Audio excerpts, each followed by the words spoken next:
أشهد أن محمد رسول الله۔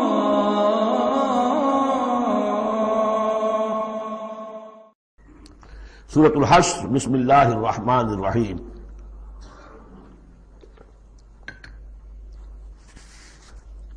سبح للہ ما فی السماوات وما فی الارض۔ سورہ حدید اس سے ایک لفظ میں بڑھ گیا صرف، وہاں تھا سبح للہ ما فی السماوات والارض، یہاں ما فی کا اضافہ، تسبیح کرتی ہے اللہ کی ہر وہ شے جو آسمانوں میں ہے اور ہر وہ شے جو زمین میں ہے، گویا کہ ایمفیسس بڑھ گیا۔ باقی وہی دو اسماء گرامی اللہ کے، وہو العزیز الحکیم، وہ العزیز ہے، زبردست ہے، اس کا اختیار مطلق ہے، اس میں کوئی چیکس اینڈ بیلنسز نہیں ہے، لیکن حکیم ہے، کمال حکمت والا۔ هو الذی اخرج الذین کفروا من اہل الکتاب من دیارہم لاول الحشر۔ اس میں اب یہ غزوہ بنی نذیر کا ذکر ہو رہا ہے۔ تین قبیلے تھے مدینے میں جب حضور تشریف لائے ہیں، بنو قینقاع، بنو نذیر، بنو قریظہ۔ سب سے پہلے ان تینوں سے معاہدہ ہو گیا۔ سب سے پہلے شرارت کی تھی غزوہ بدر کے فوراً بعد، وہ بنو قینقاع نے کی تھی۔ انہوں نے اپنے معاہدے کی خلاف ورزی کی، شرارتیں کی، تو حضور نے ان کو مدینے سے نکال دیا۔ دوسری باری آئی اس کی، یہ ہے بنو نذیر۔ غزوہ احد کے بعد، سن 3 میں غزوہ احد ہوا ہے، سن 4 میں یہ واقعہ پیش آیا ہے۔ انہوں نے، ان کا ایک سردار تھا کعب بن اشرف، اس نے بڑی ریشہ دوانی شروع کی، قریش کے ساتھ سلسلہ جنبانی ہو رہا ہے، خود بھی گیا کسی طریقے سے، ہماری جان زیق میں آ گئی ہے، محمد آ گئے وہاں پر، آپ کی قوم کے لوگ ہیں، اب آپ ہی ہمیں ہماری جان ان سے چھڑائیں اور آپ لوگ حملہ کریں، ہم اندر سے مدد کریں گے۔ لہذا یہ ساری ریشہ دوانی ہو رہی تھی۔ ایک مرتبہ حضور کو بلایا، کچھ معاملات میں گفتگو کرنی ہے، جہاں بیٹھے ہوئے تھے کسی دیوار کے سائے میں نیچے، اس کے اوپر سے ایک بڑی چکی کا پاٹ جو ہے پھینکا تاکہ حضور کو ہلاک کر دے۔ تو یہ ساری ان کی طرف سے ریشہ دوانیاں ہو رہی تھیں۔ اس کے بعد بالآخر حضور نے فیصلہ کیا، ان کے خلاف اقدام کیا۔ ربیع الاول سن 4 میں محاصرہ کر لیا ان کا، 6 دن یا یہ کہ مختلف تعداد آئی ہے دنوں کی، یہ محاصرہ جاری رہا۔ ان میں ہمت نہیں ہوئی کہ یہ مقابلہ کرتے، بالآخر انہوں نے سرنڈر کر دیا اور طے یہ پایا کہ انہیں جانے کی اجازت ہوگی اور جو سامان بھی یہ یہاں سے لے جا سکے۔ تو اب یہ ظاہر بات ہے کہ ان کے مکان تھے، وہ مکان بھی وہ گرا رہے تھے، کیواڑ ہی لے جائیں، وہ جو اوپر کڑیاں لگی ہوئی ہیں وہی لے جائیں۔ تو یہ سب کے سب جو پورا قبیلہ ہے نکل گیا، جو سامان اٹھا کر لے جا سکتے تھے وہ لے گئے۔ وہ تیسرا معاملہ جو ہوا پھر وہ بنو قریظہ کا ہوا، وہ غزوہ احزاب کے بعد ہوا، وہ ہم پڑھ چکے ہیں سورہ احزاب کے اندر۔ اس طرح ایک ایک کر کے تینوں ان قبائل نے یہود کے وعدہ خلافی کی اور پھر وہ اپنے کیفر کردار کو پہنچے۔ یہ بنی نذیر کا معاملہ ہے۔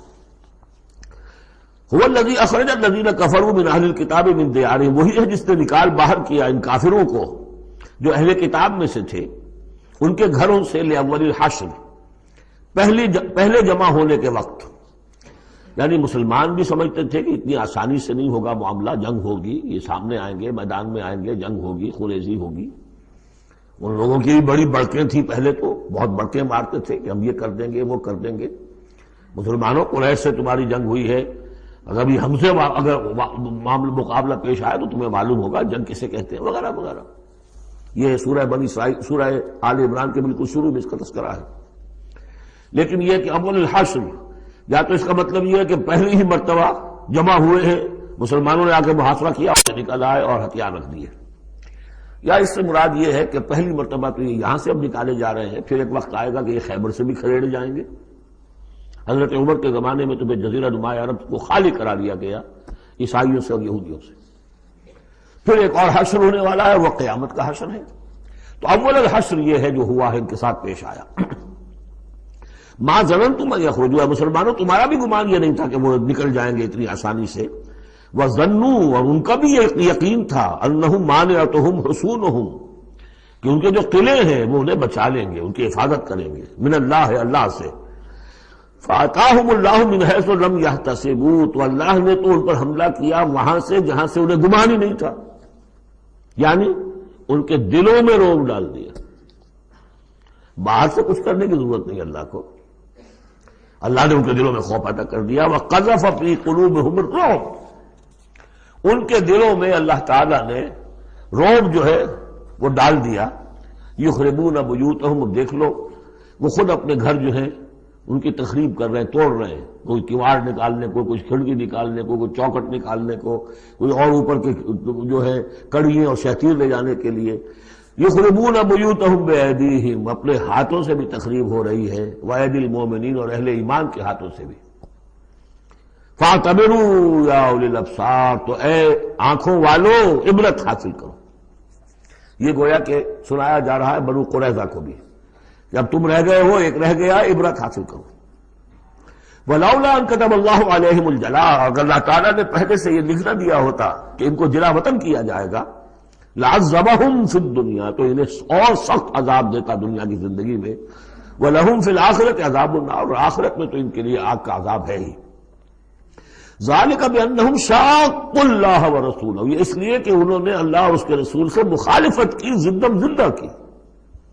وَمَن يُشَاقِّ اللَّهَ فَإِنَّ اللَّهَ شَدِيدُ الْعِقَابِ، اور جو اللہ کے ساتھ، جو اس کے ساتھ زدم زدہ کرے، اللہ کے ساتھ اللہ کی مخالفت پر کمر کس لے، تو تم سن لو کہ اللہ تعالیٰ تو پھر سزا دینے میں بہت سخت ہے. مَا قَطَعْتُم مِّن لِینَةٍ أَوْ تَرَكْتُمُوهَا قَائِمَةً عَلَىٰ أُصُولِهَا، جو بھی تم نے لینا، یہ ایک خاص قسم کے کھجور کا درخت ہوتا تھا لینا، ان کے جو یہ گڑھیاں تھیں، ان کے جو مکان تھے، حویلیاں تھیں، ان کے چاروں طرف جو ہے کھجوروں کے اس طرح کی بار سی جیسے لگی ہوئی تھی، ایک طرح کی فصیل کھجوروں کا درخت گھنے.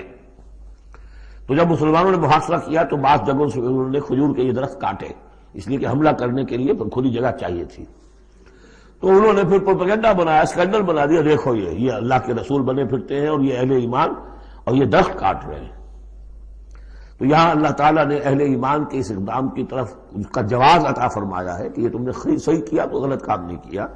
مَا قَطَعْتُم مِّن لِینَةٍ أَوْ تَرَكْتُمُوهَا، تم نے جو بھی وہ کھجور کے درخت کاٹے یا جو بھی تم نے چھوڑ دیے انہیں، قائمۃ علی اصولها، جو اپنی جڑوں پر کھڑے ہوئے ہیں اب بھی، فبإذن اللہ، یہ سب اللہ کے اذن سے ہوا ہے. یعنی اللہ کے رسول صلی اللہ علیہ وسلم نے اگر نہیں روکا ہے تو ان کا نہ روکنا گویا کہ اللہ کی طرف سے اس کی ایک منظوری اور اس کی طرف سے اللہ تعالیٰ کی طرف سے امپلائڈ جو ہے اس کی سینکشن ہے. مَا قَطَعْتُم مِّن لِینَةٍ أَوْ تَرَكْتُمُوهَا قَائِمَةً عَلَىٰ أُصُولِهَا فَبِإِذْنِ اللَّهِ وَلِيُخْزِيَ الْفَاسِقِينَ، اور یہ اس لیے تھا تاکہ فاسقوں کو اللہ تعالیٰ رسوا کرے اور ذلیل و خوار کرے. اب اس سورہ مبارکہ کا یہ ایک اہم ترین مضمون آ رہا ہے اور وہ ہے فے کا مال. مال غنیمت جب جنگ ہو اور جنگ کے نتیجے میں جو بھی مال ملے وہ مال غنیمت ہے. اس کا حکم سورہ انفال میں آ چکا. خمس جو ہے 5واں حصہ اللہ اور اس کے رسول کے لیے اور رسول کے قرابت داروں کے لیے اور مسکینوں کے لیے اور وابن السبیل اور مسافر کے لیے. 4 حصے تقسیم ہو جائیں گے مجاہدین کے مابین جنہوں نے جنگ میں حصہ لیا، اور ان میں سے جو سواری والے ہوں گے دوہرا حصہ، اور جو پیدل ہوں گے انہیں اکیلا. یہاں ذکر ہو رہا ہے کہ جنگ کی نوبت نہیں آئی، لہذا یہ مال فے ہے، یہ غنیمت نہیں ہے، یہ مال فے ہے، اور یہ کل کا کل اللہ اور اس کے رسول کا ہے.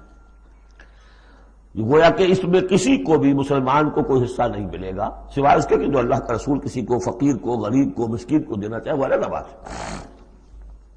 وما افاء اللہ علی رسولہ، اور جو مال کے ہاتھ لگا دیا ہے اللہ نے اپنے رسول کے، منہم ان سے، یعنی بنو نذیر سے، فما اوجفتم علیہ من خیر ولا رکاب، تو دیکھو اے مسلمانوں، تم نے ان پر نہیں دوڑائے نہ اپنے گھوڑے نہ اونٹ. ولکن اللہ یسلط رسلہ علی من یشاء، یہ تو اللہ کی حکمت ہے، مشیت ہے، اس کی قدرت ہے. اللہ تعالیٰ مسلط کر دیتا اپنے رسولوں کو جس پر چاہتا ہے. یہ خاص قدرت خدا بندی سے کہ اللہ نے ان کے دلوں میں روب ڈال دیا، انہوں نے خود آ کے سرنڈر کر دیا. تو تمہیں تو جنگ کرنے کی نوبت پیش نہیں آئی، لہذا یہ مال غنیمت نہیں ہے. وعلی کل شیء، واللہ علی کل شیء قدیر، اللہ تعالیٰ ہر چیز پر قادر ہے.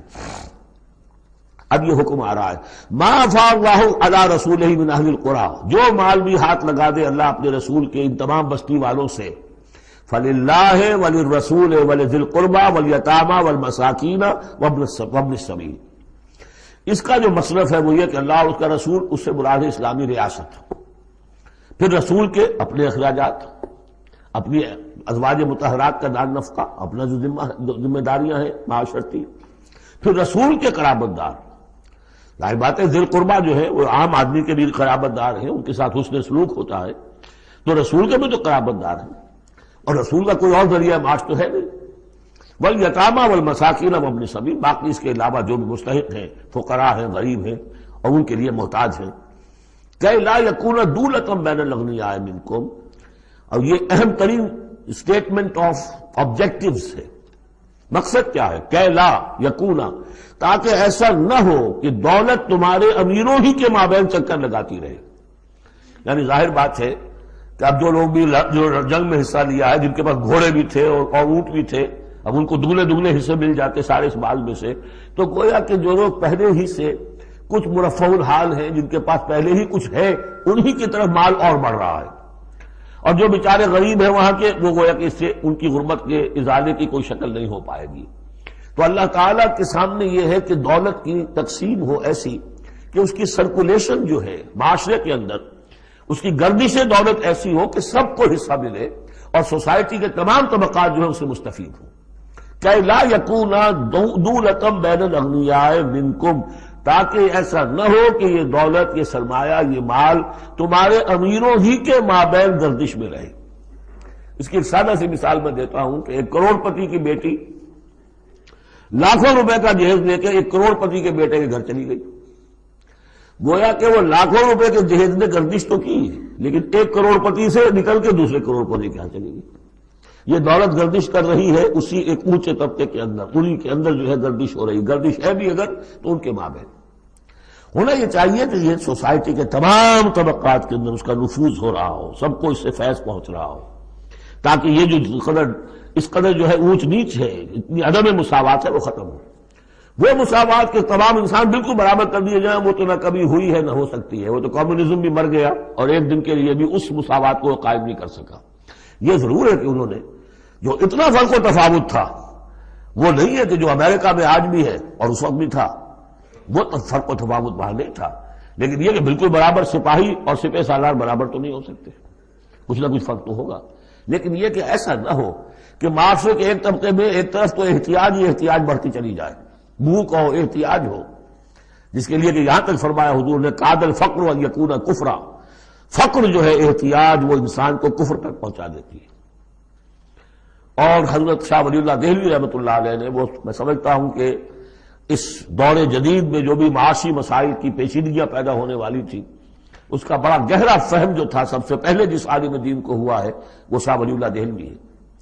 ان کا کہنا یہ ہے کہ جس معاشرے میں، جس ملک میں تقسیم دولت کا نظام غیر منصفانہ ہوگا، اس کا نتیجہ یہ نکلے گا کہ ایک طرف دولت کے انبار ہوں گے، نتیجہ یہ کہ عیاشیاں ہوں گی، بدماشیاں ہوں گی. دوسری طرف عام لوگ جو ہے وہ ڈھور ڈنگر بن کر رہ جائیں گے، وہ بار برداری کے جانوروں کی حیثیت اختیار کر لیں گے کہ صبح سے لے کے شام تک کمر توڑ دینے والی جو ہے مشقت کر کے بھی بمشکل اپنی ضرورت پوری کر رہے ہیں. تو گویا کہ یہ غیر مساوی نظام تقسیم دولت جو ہے یہ دو دھاری تلوار ہے، ادھر بھی کاٹ رہی ہے ادھر بھی کاٹ رہی ہے. جدھر ایکومولیشن آف ویلتھ ہو رہی ہے ادھر عیاشیاں ہیں، بدماشیاں ہیں، ادھر جو بھی کچھ ہو رہا ہے اللے تللے ہیں، نمود و نمائش کے لیے خرچ کیا جا رہا ہے، اس سے اور جو ہے دل پھٹ رہے ہیں. کسی بڑے سیٹ صاحب کی بیٹی کی شادی ہے اور پوری کوٹھی بقع نور بنی ہوئی ہے، ایک ایک پتے کے ساتھ انہوں نے لگا رکھا ہے ایک ایک بل، اور دوسری طرف اس سیٹ کا کوئی نہ کوئی شوفر بھی ہے، کوئی اس کا کھانا پکانے والا ہے، کوئی چوکیدار ہے، کوئی مالی ہے، اور اس کے گھر میں بچی جو ہے بوڑھی ہو رہی ہے اور اس کا ہاتھ پیلا نہیں ہو سکتا اس لیے کچھ نہیں ہے اس کے پاس. تو ان ملازمین کے دل میں ان کی محبت پیدا ہوگی یا نفرت پیدا ہوگی؟ انما یرید الشیطان ان یوقع بینکم العداوۃ والبغضاء، شیطان تو چاہتا ہے تمہارے مابین دشمنی اور بغض کے جذبات پیدا کرے، اور وہ پیدا ہو رہے ہیں. دوسری طرف فقر ہے، کاد الفقر ویکون کفرا. تو اس میں یہ ہے کہ ضرورت ہے کہ لا یکون دولۃ بین الاغنیاء منکم، نظام ایسا ہونا چاہیے کہ منصفانہ، عادلانہ تقسیم ہو دولت کی، اور اس طرح سے مستقل طبقات بن کر نہ رہ جائے. وما آتاکم الرسول فخذوہ. اب ظاہر بات ہے کہ اس وقت فوری طور پر تو بڑا دھکا لگا ہوگا نا. اوس اور خزرج کے مسلمان جو تھے وہ جب آئے تھے، محاصرہ کیا تھا، توقع انہیں یہ ہوگی کہ مال غنیمت میں سے ہمیں ملے گا. تو فوری طور پر یہ سمجھ لیا آخر انسان تھے، فرشتے تو نہیں تھے نا، تو انہیں یقیناً کوئی دھکا سا لگا ہوگا، شوق پہنچا ہوگا، لہذا اب اس کے لیے جو بھی ایک ایمان کو ان کے جو ہے اپیل کیا جا رہا ہے، وما آتاکم الرسول فخذوہ، اور دیکھو جو رسول تمہیں دے دے وہ لے لو، وما نہاکم عنہ فانتہوا، اور جس چیز سے روک دے رک جاؤ، واتقوا اللہ، اللہ کا تقوی اختیار کرو، ان اللہ شدید العقاب، اللہ تعالیٰ سزا دینے میں بہت سخت ہے۔ للفقراء، اب بیان ہوا کہ جب یہ بیت المال میں چلا جائے گا تو رسول نے تو اپنے اوپر فقر لازم کیا ہوا ہے، رسول نے تو اپنی بیویوں کے نفقہ بڑھانے کی بجائے ایلا کر لیا تھا، سورہ احزاب میں ہم سب پڑھ آئے ہیں۔ رسول یہ کس کو دے گا؟ للفقراء المہاجرین الذین اخرجوا من دیارہم، وہ مہاجر جو تندست ہیں کہ جو نکال دیے گئے اپنے گھروں سے، اموالہم، اور اپنے اموال سے، انہیں سب کچھ چھوڑ کر آنا پڑا، یبتغون فضلا من اللہ ورضوانا، وہ تو اللہ کے فضل کے متلاشی ہیں، تلاش کر رہے ہیں، حاصل کرنا چاہتے ہیں اللہ کا فضل اور اس کی رضا، وینصرون اللہ ورسولہ، اور وہ اللہ اور اس کے رسول کی مدد کر رہے ہیں، وَلِيَعْلَمَ اللَّهُ مَن يَنصُرُهُ وَرُسُلَهُ بِالْغَیب، یہ ہم پڑھ چکے ہیں۔ اللہ دیکھنا چاہتا ہے کون ہے وہ جو اللہ کی مدد کرتے ہیں اور اللہ کے رسول کی مدد کرتے ہیں غیب میں ہونے کے باوجود۔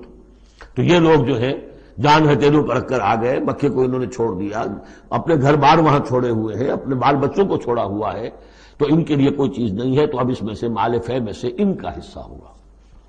للفقراء المہاجرین الذین اخرجوا من دیارہم واموالہم ویبتغون فضلا من اللہ ورضوانا وینصرون اللہ ورسولہ اولئک هم الصادقون، یقیناً وہ لوگ سچے ہیں، انہوں نے اپنا سچا ہونا ثابت کر دیا، صادق الایمان ہونے کا ثبوت دے دیا۔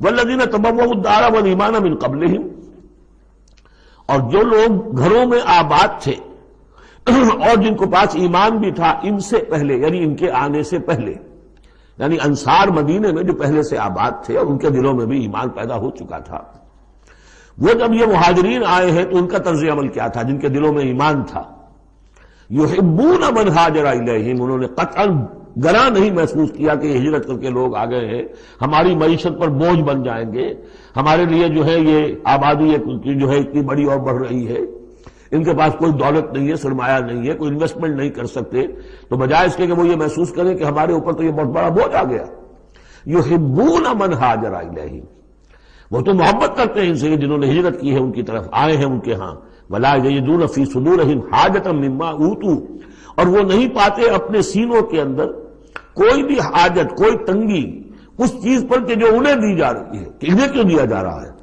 نہیں ہوگا، اس لیے کہ ان کے دلوں میں ایمان ہے، اللہ تعالیٰ نے ان کو ایمان کی دولت سے بہرہور کیا ہے۔ یہ جیسا کہ میں نے عرض کیا کہ انصار میں سے جن حضرات کو توقع تھی کہ اب یہ سارا مال و اسباب جو چھوڑ کر گئے ہیں بنو نذیر، اس میں سے ہمیں بھی حصہ ملے گا، اور جب یہ طے ہو گیا کہ سارا مال فے ہے، یہ مال غنیمت ہے ہی نہیں، تو آخر فوری طور پر تو ایک دھکا سا لگا ہوگا۔ یہ ساری آیات در حقیقت ان کی تشفی کے لیے، تسکین کے لیے، ان کے جذبہ ایمان کو اپیل کرتے ہوئے اللہ اور اس کے رسول کے حوالے سے بات کی جا رہی ہے، اور جو بھی ان کے اندر ایمان تھا در حقیقت اس کا اعتراف کرتے ہوئے کہ والذین تبوؤا الدار والایمان من قبلہم یحبون من ہاجر الیہم، وہ تو محبت کرتے ہیں ان لوگوں سے جو ہجرت کر کے ان کے ہاں آ گئے ہیں، ولا یجدون فی صدورہم حاجۃ مما اوتوا، اور انہیں ہرگز کوئی تنگی محسوس نہیں ہوتی اس معاملے پر کہ جو انہیں دیا جا رہا ہے مہاجرین کو، وَيُؤْثِرُونَ عَلَىٰ أَنفُسِهِمْ وَلَوْ كَانَ بِهِمْ خَصَاصَةٌ، اور وہ تو اپنے اوپر ترجیح دیتے ہیں دوسروں کو خواہ ان کے اپنے اوپر تنگی ہو، یعنی انصار بھی سب کے سب جو ہے وہ دولت مند تو نہیں تھے، ان میں بھی غریب بھی تھے، لیکن یہ کہ چاہے وہ خود تنگدست ہوں، لیکن یہ کہ وہ دوسروں کو ترجیح دیتے ہیں، انہوں نے اپنے مہاجر بھائیوں کے لیے ایثار کیا ہے، قربانی کی ہے۔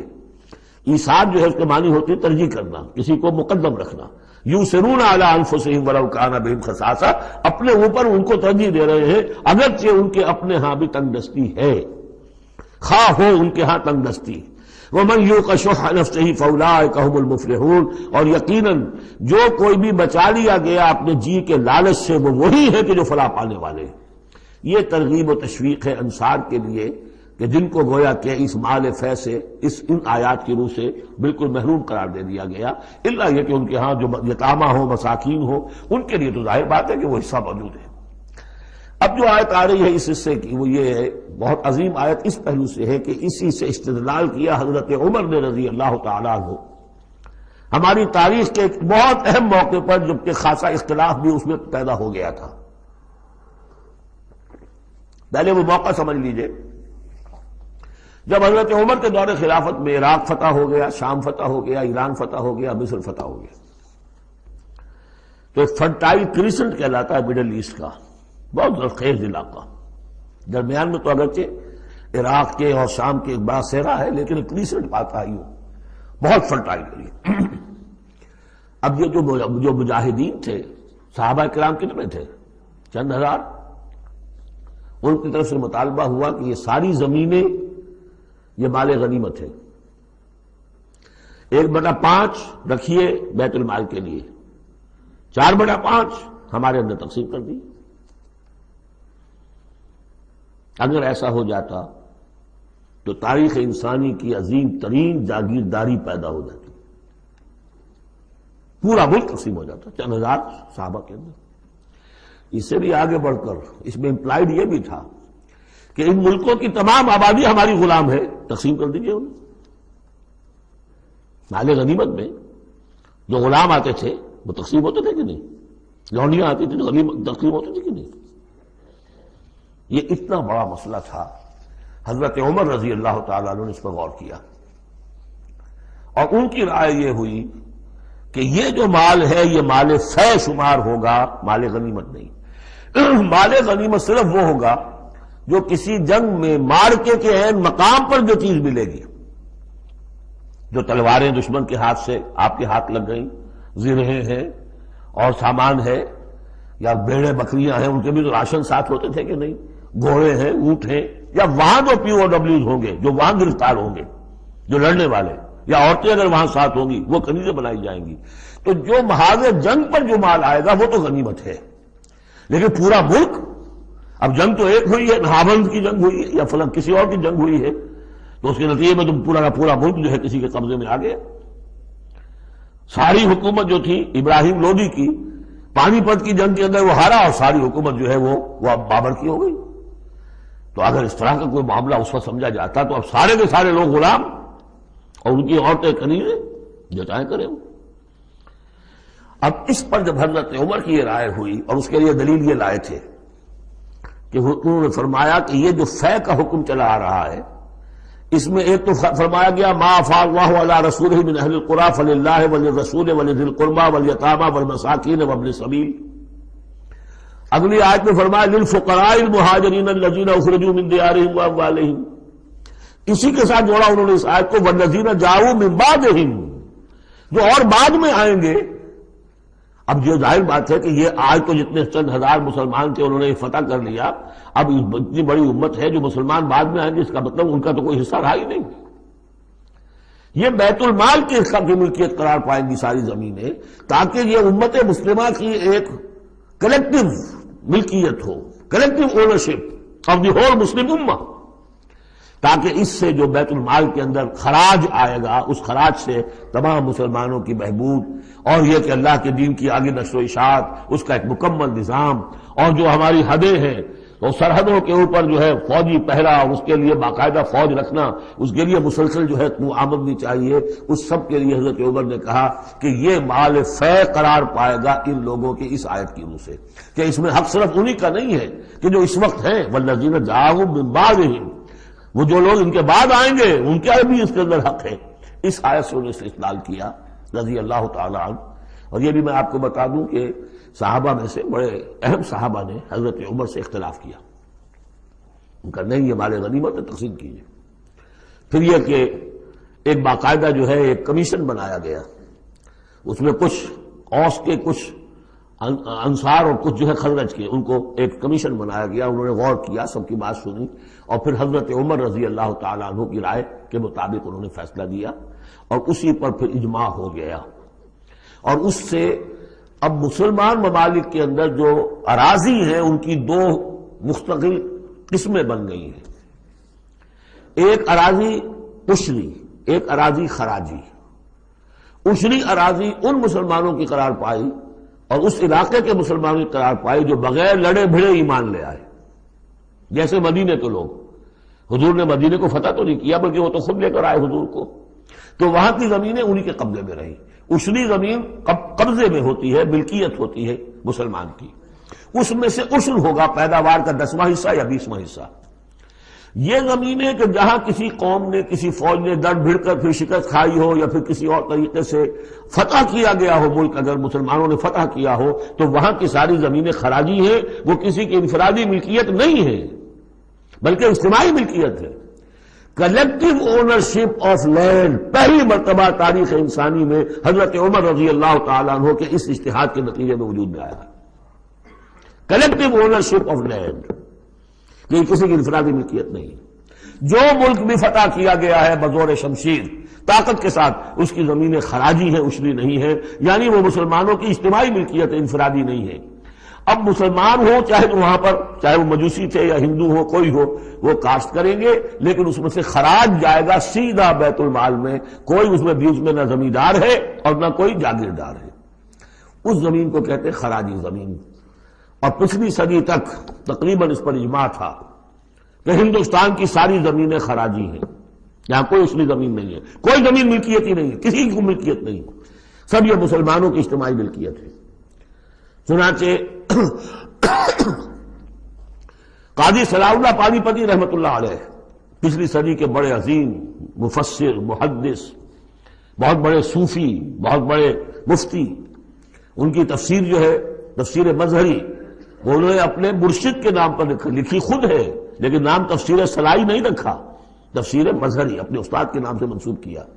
تو اس تفسیر کے لکھنے والے شخص نے جو رسالہ لکھا ہے مالا بدھ منہ، وہ فقہ کا ایک بہت ہی ابتدائی سا رسالہ ہے اور ہمارے سارے عربی مدارس میں وہ پڑھایا جاتا ہے.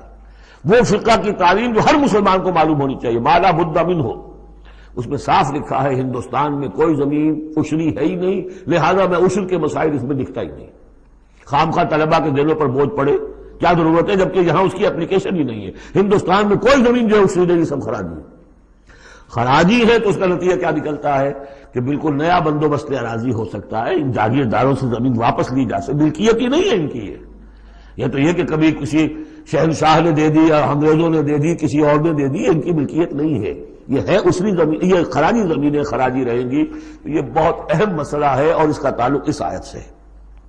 والذین جاؤوا من بعدهم یقولون ربنا اغفر لنا ولاخواننا الذین سبقونا بالایمان، وہ یہ کہتے ہیں پروردگار ہمیں بھی بخش دے اور ہمارے ان بھائیوں کو بھی بخش دے جو ایمان میں ہم سے سبقت لے گئے، ہم سے پہلے تھے. ولا تجعل فی قلوبنا، اور ہمارے دلوں میں مت پیدا کر غلا، کوئی بھی کدورت، کوئی بھی بیر، للذین آمنوا، ان لوگوں کے لیے جو صاحب ایمان ہو.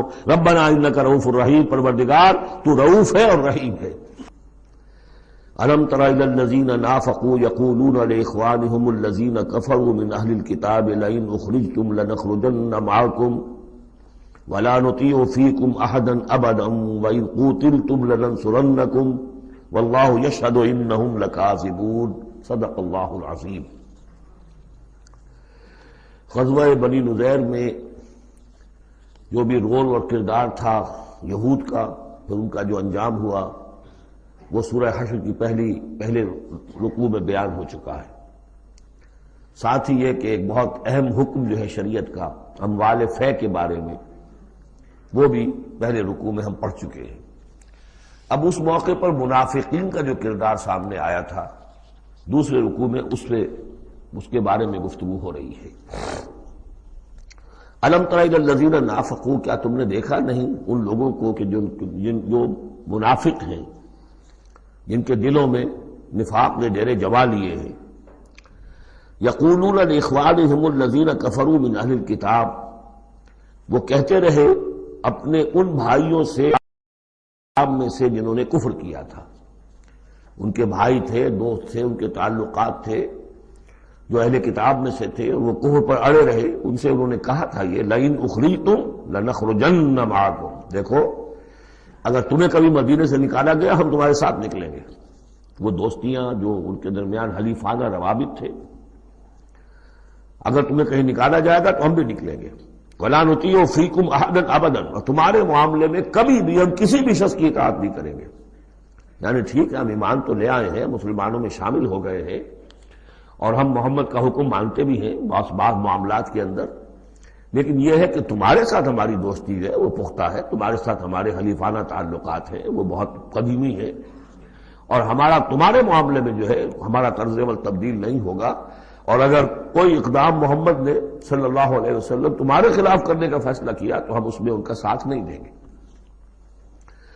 لَنَخْرُجَنَّ مَعَكُمْ وَلَا نُطِيعُ فِيكُمْ أَحَدًا أَبَدًا وَإِن قُوتِلْتُمْ لَنَنصُرَنَّكُمْ، اور اگر تمہارے ساتھ جنگ کی گئی تو ہم لازماً تمہاری مدد کریں گے۔ وَاللَّهُ يَشْهَدُ إِنَّهُمْ لَكَاذِبُونَ، اور اللہ گواہی دیتا ہے کہ وہ جھوٹ بول رہے تھے۔ لَئِنْ أُخْرِجُوا لَا يَخْرُجُونَ مَعَهُمْ، اگر وہ نکالے جائیں گے وہ ان کے ساتھ نہیں نکلیں گے۔ وَلَئِنْ قُوتِلُوا لَا يَنصُرُونَهُمْ، اور اگر ان سے جنگ کی جائے گی تو وہ ان کی مدد نہیں کریں گے۔ وَلَئِنْ نَصَرُوهُمْ لَيُوَلُّنَّ الْأَدْبَارَ، اور اگر کہیں ان کی مدد کر بیٹھیں گے تو فوراً بھاگیں گے، پیچھے دکھا دیں گے۔ ثُمَّ لَا يُنصَرُونَ، اور پھر ان کی کہیں سے مدد نہیں ہو سکے گی۔ یعنی اگر ان میں جمع مردی ہوتی تو یہ سچے مسلمان ہی کیوں نہ بن گئے ہوتے؟ ایمان لائے تھے، اگر ہمت ہوتی ان میں، کوئی قوت ارادی ان کی صحیح ہوتی، کوئی غیرت اور حمیت ہوتی، کوئی اپنی ہی ذات کی عزت کا کوئی خیال ہوتا تو یہ ہرچے بعد بعد پھر ایمان لانے کے بعد ان کا طرز عمل جو ہے کیوں نہ وہی ہو جاتا کہ جو اہل ایمان کا تھا۔ بودے ہیں، بودے ہونے کی وجہ سے تو نفاق پیدا ہوا ان میں۔ اب اگر یہ کہتے ہیں کہ ہم تمہاری مدد کریں گے اور لازماً لڑ جائیں گے، ہر ایک سے لڑ جائیں گے، تو یہ سب جھوٹ ہے۔ اول تو یہ کہ اگر یہ نکالے گئے تو وہ ان کے ساتھ نہیں نکلیں گے، ان سے جنگ کی گئی تو ان کا ساتھ نہیں دیں گے، اور اگر کوئی اکا دکا ان میں سے ایسا نکل بھی آیا سر پھرا کہ جو اپنے اس وعدے کو پورا کرنے کے لیے ان کے ساتھ شامل ہو کر جنگ کرے گا تو پھر یہ کہ جھٹ وہ بھاگ جائے گا، میدان چھوڑ جائے گا، اور یہ کہ پیٹھ دکھا دے گا۔ لَأَنْتُمْ أَشَدُّ رَهْبَةً فِي صُدُورِهِم مِّنَ اللَّهِ، مسلمانوں یقیناً تمہارا ڈر ان کے دلوں میں کہیں زیادہ ہے بنسبت اللہ کے ڈر کے۔ یہ اللہ سے اتنا نہیں ڈرتے جتنے کہ تم سے ڈرتے ہیں۔ ذَلِكَ بِأَنَّهُمْ قَوْمٌ لَا يَفْقَهُونَ، اور یہ اس لیے ہے کہ انہیں اصل سمجھ حاصل نہیں۔ اصل سمجھ حاصل ہو تو ایمان حاصل ہو جائے، علم حقیقی حاصل ہو جائے، پھر آدمی جان لے کہ اصل زندگی تو آخرت کی زندگی ہے، دنیا کی زندگی تو کھیل کود اور تماشا ہے، اس کے سوا کچھ نہیں۔ لا یقاتلونکم جمیعا، یہ کبھی بھی جنگ نہیں کریں گے تمہارے خلاف مل کر، الا فی قری محصنۃ، مگر یہ کہ کہیں ایسی بستیوں میں کہ جن کو پوری طرح فورٹیفائیڈ ہوں، جن کی کہ فصیلیں کھڑی ہوں، مضبوط ہوں، ان کے اندر سے ہو کر جنگ کریں گے۔ او من وراء جدر، یا دیواروں کے پیچھے سے۔ باسہم بینہم شدید، ان کے آپس کے جھگڑے جو ہے وہ بہت سخت ہے۔ اگر تو خلوص اور اخلاص کسی بھی شخص کے اندر ہو تو اللہ کے ساتھ مخلص کیوں نہ ہو جائے گا، اللہ کے رسول کے ساتھ کیوں نہ مخلص ہو جائے گا۔ ظاہر بات ہے کہ بزدلی اور خود غرضی یہ دو چیزیں ہیں کہ جو در حقیقت ان کے مزاج کا جزو لا ینفک ہے، اور وہی تو اصل سبب ہے ان کے نفاق کا۔ تو یہ کسی اور کے ساتھ کیسے مخلص ہو جائیں گے؟ تحسبہم جمیعا وقلوبہم شتیٰ، تم سمجھتے ہو کہ یہ یکجا ہیں، اکٹھے ہیں، ان کا متحدہ محاذ ہے، جبکہ دل کے دل پھٹے ہوئے۔ ہمارے ہاں بھی سیاسی متحدہ محاذ، چاہے وہ نظام مصطفیٰ تحریک کا بنا تھا، اس کا بھی حال سب کو معلوم ہے کہ اس کے لیڈر جو ہیں علماء کرام ایک دوسرے کے پیچھے نمازیں نہیں پڑھتے تھے۔ متحدہ محاذ تھا، وہ اتحاد کیسا تھا؟ وہی بات، باسہم بینہم شدید، ان کے تو آپس کے اختلافات جو ہیں وہ بہت شدید ہیں، ان کی آپس کی دشمنیاں، کدورتیں، کینے۔ تحسبہم جمیعا، تم سمجھتے ہو کہ یہ جمع ہے، اکٹھے ہیں، وقلوبہم شتیٰ، دل پھٹے ہوئے۔ ذالک بانہم قوم لا یعقلون، اور یہ اس لیے کہ وہ ایک ایسا گروہ ہے کہ جو عقل سے کام نہیں لیتے۔ کمثل الذین من قبلہم قریبا ذاقوا وبال امرہم، جیسے قصہ ان کا ہوا جو ان سے پہلے تھے ماضی قریب میں، یعنی بنو قینقاع۔ سب سے پہلے بنو قینقاع کا معاملہ ہوا تھا، پھر یہ بنی نذیر کا ہوا، پھر 5ویں سال میں غزوہ احزاب کے ضمیمے کے طور پر بنو قریظہ کا ہوا۔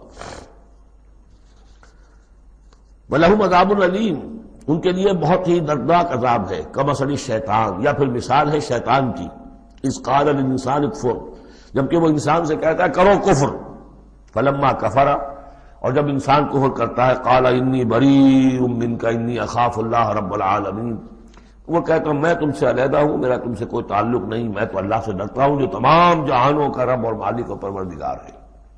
فکان عاقبتہما انہما فی النار خالدین فیہا، تو ان دونوں کی عاقبت یہ ہے کہ وہ شیطان بھی اور وہ انسان بھی، دونوں کی عاقبت یہ ہے کہ وہ رہیں گے آگ میں اور ہمیشہ ہمیشہ رہیں گے۔ وذالک جزاء الظالمین، اور یہی ہے ظالموں کا بدلہ، جیسا کہ سورہ قاف میں ہم پڑھ چکے ہیں کہ وہ قرین جو ہوگا، اس گناہگار کافر اور مشرک کا جو قرین ہوگا، وہ جب لے کر آئے گا، حاضر کرے گا، قال قرینہ ھذا ما لدی عتید، اور اللہ تعالیٰ کی طرف سے حکم آئے گا فرشتوں کو، القیا فی جہنم کل کفار عنید، تو وہ کیا کہے گا؟ ربنا ما اطغیتہ ولکن کان فی ضلال بعید، اور اللہ تعالیٰ فرمائیں گے لا تختصموا لدی وقد قدمت الیکم بالوعید ما یبدل القول لدی وما انا بظلام للعبید۔ تیسرا رکوع اور آخری رکوع جو ہے سورہ حشر کا، یہ پھر قرآن مجید کا ایک بہت اہم مقام ہے۔ میں آج سوچ رہا تھا کہ میں بار بار جو کہتا ہوں آپ سے، یہ قرآن کا بہت اہم مقام ہے، یہ قرآن کا بہت اہم مقام ہے، تو اس کی بھی ایک حقیقت سمجھ لیجئے۔ قرآن حکیم میں تو کوئی ایک حرف اور ایک لفظ بھی غیر اہم نہیں ہے، البتہ مختلف اعتبارات سے مختلف مقامات کی ایک ریلیٹیولی زیادہ اہمیت ہے۔ بعض مقامات حکمت کے ہیں، بعض مقامات جو ہے وہ فلسفیانہ ہیں، بعض مقامات وہ ہیں کہ جو جدید سائنس کے حوالے سے بڑے اہم ہیں، بعض مقامات وہ ہیں جو روح دین سے بحث کرتے ہیں، بعض مقامات وہ ہیں جو ایمان کی ماہیت کو واضح کرتے ہیں، ایمان کیا ہے۔ تو اس اعتبار سے یقیناً مختلف مقامات جو ہیں وہ مختلف اعتبارات سے اور حیثیتوں سے وہ زیادہ اہمیتوں کے حامل ہیں۔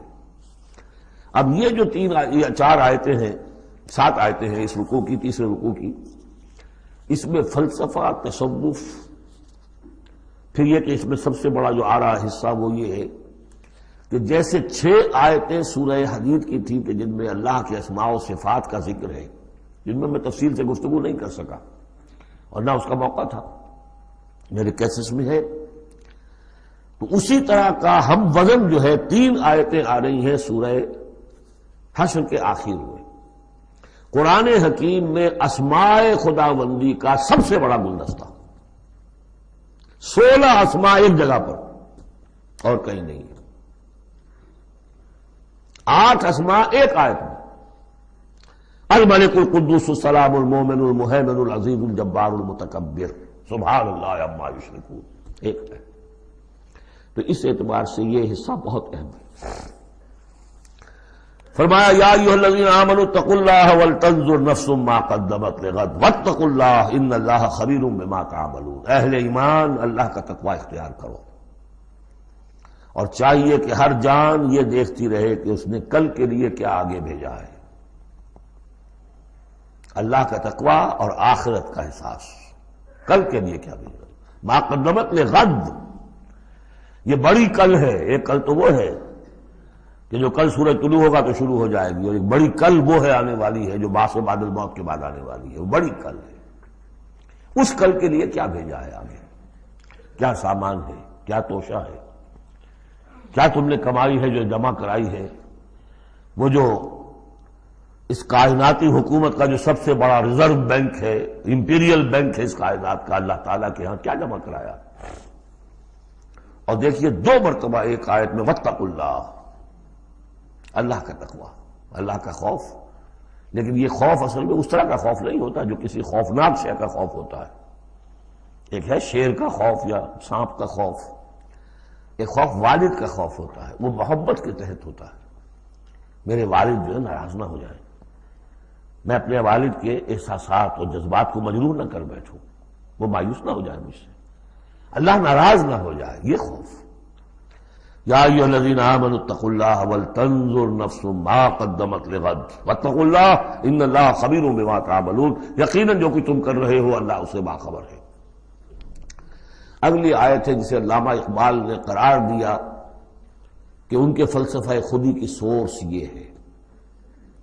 سید نذیر نیازی نے ہمارے ہاں قرآن کانفرنس میں باقاعدہ بیان کیا، ان کے مضمون میں بھی موجود ہے یہ، کہ میں نے حضرت علامہ سے یہ سوال کیا کہ آپ کے فلسفہ خودی کے بارے میں بڑی جیب گوئیاں ہوتی ہیں، کوئی کہتا ہے کہ فلاں نیٹشے سے آپ نے اخذ کر لیا ہے، فلاں سے کر لیا ہے، آپ بتائیے کہ آپ کے فلسفہ خودی کی سورس کیا ہے۔ تو علامہ نے فرمایا کہ اچھا کل آ جانا فلاں وقت. تو کہتے ہیں کہ میں اتنا خوش رہا کہ شاعر مشرق اور حکیم الامت مجھے یہ اعزاز بخش رہے ہیں کہ میں جاؤں گا اور وہ مجھے ڈکٹیٹ کرائیں گے کہ میرے فلسفہ خودی کی سورس کیا ہے. تو میں گیا اور بہت خوش گیا، پینسل کاپی لے کر گیا. جب میں گیا تو کہا ذرا قرآن مجید اٹھا لاؤ. تو ایک تو مجھ پر وہ ویسے ہی پڑ گئی. پھر کہا کہ ذرا کھولو سورہ حشر نکالو اور یہ آیت پڑھو، وَلَا تَكُونُوا كَالَّذِينَ نَسُوا اللَّهَ فَأَنسَاهُمْ أَنفُسَهُمْ اولئک هم الفاسقون. یہ ہے میرے فلسفہ خودی کی سورس. دیکھنا مسلمانوں، ان لوگوں کی طرح نہ ہو جانا جنہوں نے اللہ کو بھلا دیا، تو اللہ نے انہیں اپنے آپ سے غافل کر دیا. فَأَنسَاهُمْ أَنفُسَهُمْ، اس کے کیا معنی؟ کیا کوئی خدا سے غافل جو اپنے آپ کو بھول جاتا ہے؟ اپنے پیٹ کا خیال نہیں رہتا اس کو؟ اپنے جسم میں کوئی پھوڑا نکل آئے تو علاج نہیں کراتا؟ کس چیز سے غافل ہے؟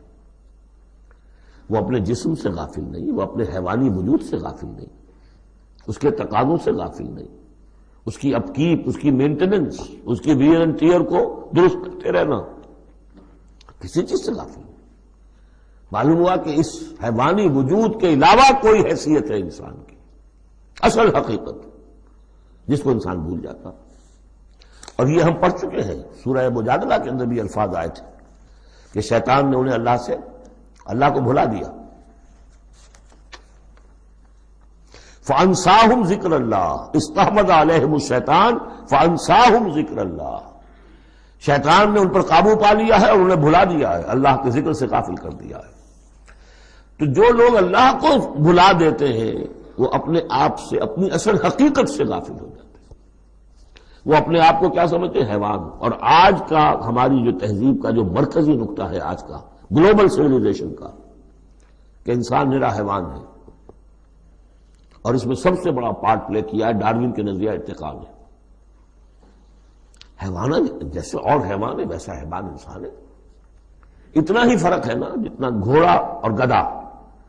گدھا ذرا کورس قسم کا ہے، ذرا گٹیا رف قسم کا جانور ہے، اور ذرا گھوڑا فائن ہے، ریفائنڈ ہے، تمکنت والا. باقی بنیادی فرق کیا ہے گدھے میں اور گھوڑے میں؟ اسی طرح گوریلا اور شمپینزی اور انسان، کیا فرق ہے؟ اتنا ہی فرق ہے جتنا گدھے اور گھوڑے میں ہے، اتنا ہی گوریلا اور شمپینزی اور انسان میں ہے. کوئی فرق نہیں. وہی موٹیوز جو ان کے ہیں وہی موٹیوز ان کے ہیں، سارے وہی موٹیوز ہیں. سائیکالوجی ہے تو اسی پر چل رہی ہے. جو محرکات عمل ہے انسان کے وہ وہی ہے جو حیوان کے، کوئی اور ہے نہیں. یہ ہے اصل میں اس دور کا المیہ، اللہ کو بھول جانا اور اپنی اصل حقیقت یعنی روح. اللہ کو بھلاؤ گے تو تمہارے اندر جو ڈیوائن ایلیمنٹ اس نے پھونکا تھا اس سے غافل ہو جاؤ. اب کیا رہ گئے تم میرے حیوان؟ میں نے آپ کو اس سے پہلے بھی وہ اپنشد کا جملہ سنایا ہے. Man in his ignorance identifies himself with the material sheaths which encompass his real self. Real self تو میری انا ہے، میری خودی ہے. اور یہ انا خودی فلسفیانہ الفاظ ہے کس شے کے لیے؟ وہ جو روح ہے میرے اندر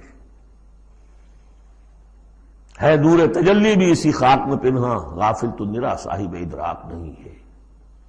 نقطہ نوری کے نام او خودی، زیر خاک ماں شرار زندگی. لیکن اس سے غافل، جب اس سے غافل حیوان رہ گئے. جب حیوان ہو گئے اولئک ھم الفاسقون. تو حیوان کے لیے تو کوئی مورل لا ہے نہیں. اور ارلی فرینچ لٹریچر جو ہے پچھلی سینچری کا وہ سارا اسی پر بیسڈ ہے.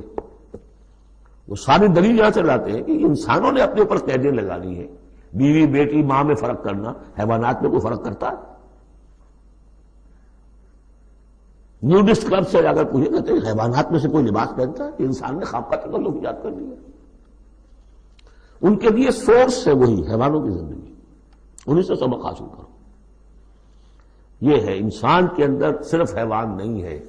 جیسے کہ شیخ سعدی نے کہا تھا آدمی زیادہ طرفہ معجون است از فرشتہ سرشتہ وز حیوان. یہ جو انسان ہے آدم زاد، یہ ایک معجون مرکب ہے، اس میں فرشتہ بھی، فرشتہ کہتے ہیں گوندنے کو، آٹے کو پانی کو ملا کر گوندتے ہیں آپ، یکجان کرتے ہیں، تو از فرشتہ وز حیوان، اس میں ایک فرشتہ بھی ہے ایک حیوان بھی ہے، دونوں گدے ہوئے۔ فرشتہ ہے روح، عالم امر کی شے، اور وہ نور سے پیدا کیا۔ روح بھی روح عالم امر کی شے، یہ سلونک عن الروح قل الروح من امر ربی، یہ بھی نور سے پیدا کی گئی، نقطہ نوری یہی ہے۔ تو وَلَا تَكُونُوا كَالَّذِينَ نَسُوا اللَّهَ فَأَنسَاهُمْ أَنفُسَهُمْ أُولَٰئِكَ هُمُ الْفَاسِقُونَ۔ لا يستوی اصحاب النار و اصحاب الجنہ، دیکھو برابر نہیں ہو سکتے آگ والے اور جنت والے، اصحاب الجنت هم الفائزون، یقیناً جنت والے ہی کامیاب ہوں گے۔ اللہم ربنا اجعلنا منہم، اللہم ادخلنا الجنت مع الابرار، اللہم اجرنا من النار، یا مجیرو یا مجیرو یا مجیر۔ اس کے بعد آیت آئی ہے قرآن مجید میں عظمت قرآن کے بیان میں عظیم ترین آیت، لو انزلنا هذا القرآن على جبل لرأيته خاشعا متصدعا من خشیۃ اللہ، اگر ہم اس قرآن کو اتار دیتے کسی پہاڑ پر تو تم دیکھتے کہ وہ دب جاتا، متصدعا پھٹ جاتا، من خشیۃ اللہ، اللہ کے خوف سے۔ میں نے جو شروع میں تعارف قرآن پر جو گفتگو کی تھی اس میں اس کا حوالہ دیا تھا عظمت قرآن کے لیے۔ قرآن ایز سچ، قرآن فی نفسہ ہی اس کی عظمت کیا ہے، ایک ہے قرآن کی افادیت کیا ہے، دو چیزیں جدا ہیں، ایک فی نفسہ ہی وہ کیا ہے، اس کی عظمت کیا ہے، ایک یہ کہ اس کا فائدہ کیا ہے، افادیت کیا ہے۔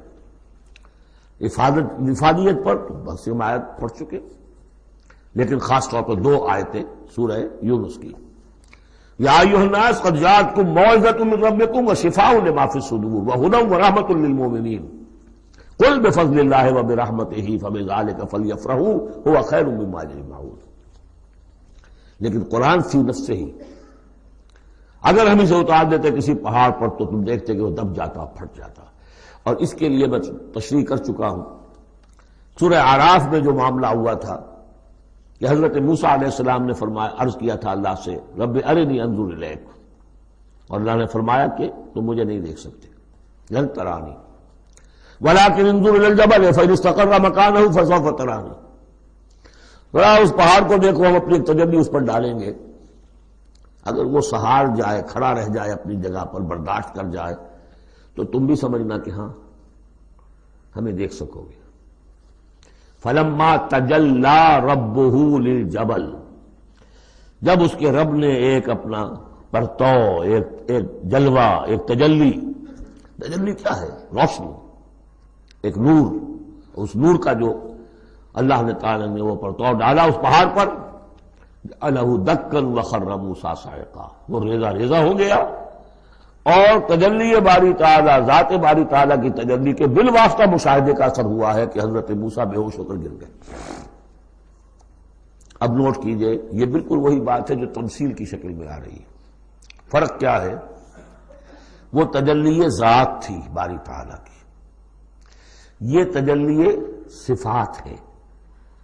کلام اللہ، اللہ کا کلام ہے، کلام متکلم کی صفت ہوتا ہے، اس کی بھی تاثیر وہی ہے جو ذات باری تعالیٰ کی تاثیر ہے۔ اس کو علامہ اقبال نے ادا کیا ہے، فاش گویم آنچ در دل مضمرست، میں صافی کھول کے بیان کر دوں جو میرے دل میں مضمر ہے، چھپی ہوئی بات ہے۔ این کتابیں نیست چیزیں دیگر است، یہ قرآن کتاب نہ سمجھو، اسے کتاب نہیں کچھ اور ہے۔ کیا ہے؟ مثل حق پنہاں ہم پیداستو، آج ہم نے وہ آیت بھی پڑھ لی، الظاہر والباطن، اللہ ظاہر بھی ہے الباطن بھی ہے، تو ذات باری تعالیٰ جیسے الظاہر بھی ہے الباطن بھی ہے، اسی طرح مثل حق پنہاں ہم پیداستو، یہ چھپا ہوا بھی ہے اور ظاہر بھی ہے، سامنے بھی ہے۔ اس لیے میں بیان کر چکا ہوں وہاں سورہ واقعہ میں، لا یمسہ الا المطہرون، جب تک کہ اندر پاک نہ ہو چکا ہو قرآن کے حقیقی معرفت اور معانی تک انسان پہنچ نہیں سکتا، چھلکوں تک رہے گا، ہڈی ہوگی اس کے ہاتھ میں، گودا نہیں ہوگا اس کے پاس۔ ماذ قرآن مغزہ برداشتے استخاں پیشے سگاں انداختے، مغز تک نہیں پہنچ سکتا۔ وہ ہے اصل میں قرآن مجید کا معاملہ کہ تجلی صفات باری تعالی صفت ہے کلام کی، اور کلام میں آپ کو معلوم ہے متکلم کی پوری شخصیت جو ہے منعکس ہو جاتی ہے۔ کوئی شخص ہے، کوئی بھٹیارن ہے، کوئی اور ہے، بڑبونجا ہے، اب ان کی اپنی زبان ہے، ان کا ایک جملہ آپ سنیں گے پتہ چل جائے گا یہ کون بول رہا ہے یا کون بول رہی ہے، اس لیے کہ پوری شخصیت، ان کا ذہن و فکر کا حدود اربع، ان کی تہذیب و تمدن کے ساتھ کس درجے ان کا کوئی تعلق ہے یا نہیں ہے، سب واضح ہو جائے گا۔ تانک بازی راگ پایا تو اللہ کا کلام ہے یہ۔ لو انزلنا هذا القرآن على جبل لرأيته خاشعا متصدعا من خشية الله وتلك الامثال نضربها للناس لعلهم يتفكرون، اور یہ مثالیں ہیں جو ہم لوگوں کے لیے بیان کرتے ہیں تاکہ وہ فکر کریں، غور کریں، سوچیں۔ اب یہاں سے وہ 3 آیتیں شروع ہو رہی ہیں، وہاں 6 تھیں۔ صفات اور اسماء ہمارے ہاں جو ایمان کے لیے جو یاد کیے ہوں گے آپ نے، اگر اللہ تعالیٰ نے بچپن میں یہ موقع آپ کو دیا ہو تو ایمان مجمل، ایمان مفصل۔ ایمان مجمل کے الفاظ کیا ہے؟ آمنت باللہ و ملائکتہ، آمنت باللہ کما ہوا باسمائہ و صفاتہ وقبلت جمیع احکامہ۔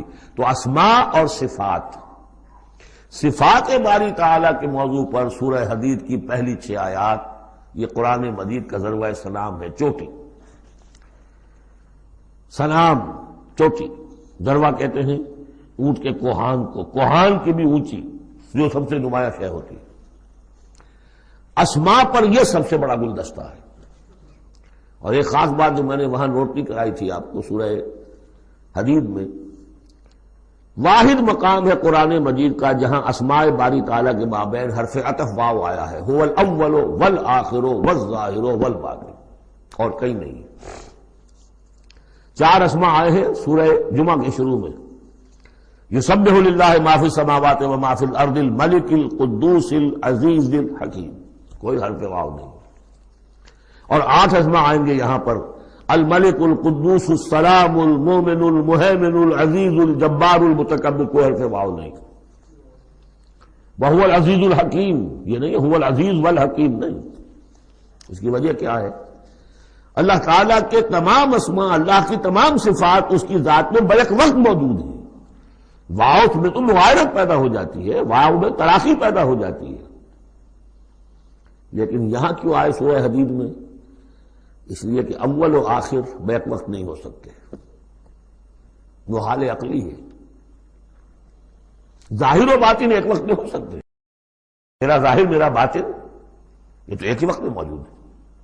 قرآن کا ظاہر اور قرآن کا باطن ایک وقت میں موجود ہے، اول و آخر ایک نہیں ہو سکتے، اس لیے وہاں واو لایا گیا، هو الاول والآخر والظاہر والباطن۔ بہرحال اب یہاں پر نوٹ کیجیے، هو اللہ الذی لا الہ الا هو، وہی ہے اللہ جس کے سوا کوئی الہ نہیں، عالم الغیب والشہادہ، جاننے والا ہے کھلے کا اور چھپے کا، وہ بھی جو تمہارے سامنے ہے اور وہ بھی کہ جو تمہاری نگاہوں سے پوشیدہ ہے۔ اس لیے کہ غیب اور شہادہ جو ہے یہ ہمارے اعتبار سے، اللہ کے اعتبار سے نہیں۔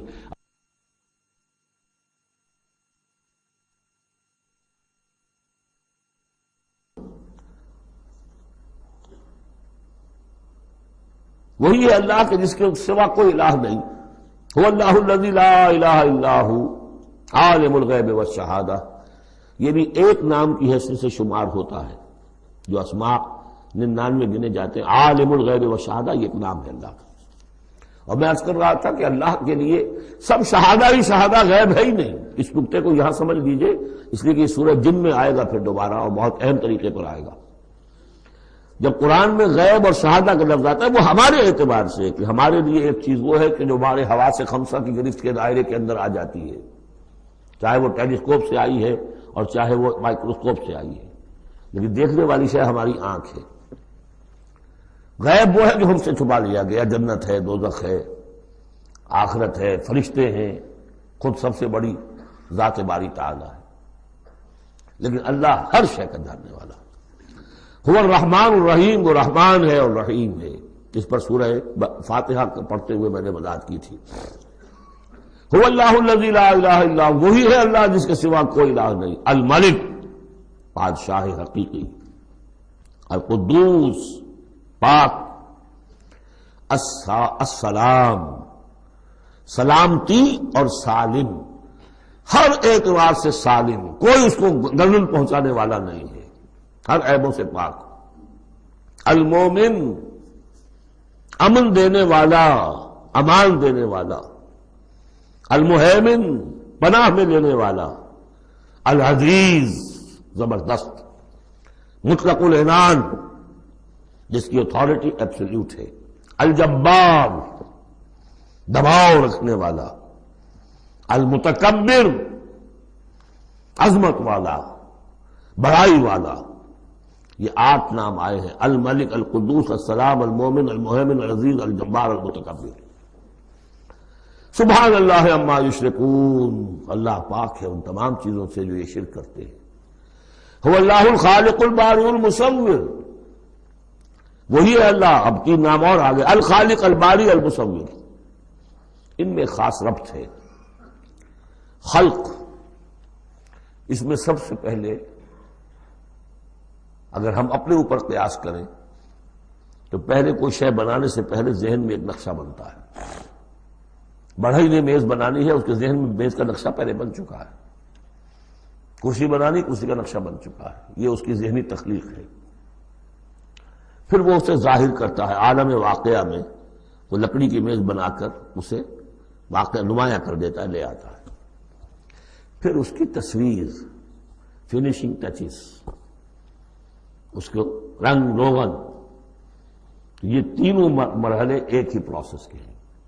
اللہ نے تخلیق فرمائی، پھر اس کو ظاہر کیا، عدم کے پردے سے نکال کر اور وجود کے پردے میں لے آیا. باری، بڑا کہتے ظاہر کرنے والا. من قبل ان نبرأہا، اس سے پہلے کہ ہم اسے ظاہر کریں. ما اصاب من مصیبت فی الارض ولا فی انفسکم الا فی کتاب من قبل ان نبرأہا، سورہ حدید میں آیت پڑھ چکے ہیں. وہی ہے الخالق، الباری، المصور. لہ الاسماء الحسنی، تمام اچھے نام اسی کے ہیں. یسبح لہ ما فی السماوات والارض، یہاں نوٹ کر لیجئے. یسبح لہ ما فی السماوات وما فی الارض نہیں ہے، یسبح لہ ما فی السماوات والارض. سورہ حدید کے شروع میں تھا سبح للہ ما فی السماوات والارض. سورہ حشر میں آیا سبح للہ ما فی السماوات وما فی الارض. یہاں یسبح للہ ما فی السماوات والارض، اور پھر 2 مرتبہ آئے گا یسبح للہ ما فی السماوات وما فی الارض. سورہ جمعہ کے شروع میں بھی، سورہ تغابن کے شروع میں بھی. وَهُوَ الْعَزِيزُ الْحَكِيمُ. دیکھیے اس سورہ مبارکہ کی خاص خصوصیت یہ ہے، شروع بھی ہوئی تسبیح کے ساتھ، اختتام بھی تسبیح کے ساتھ. شروع میں بھی العزیز الحکیم، زبردست حکمت والا. آخر میں بھی العزیز الحکیم.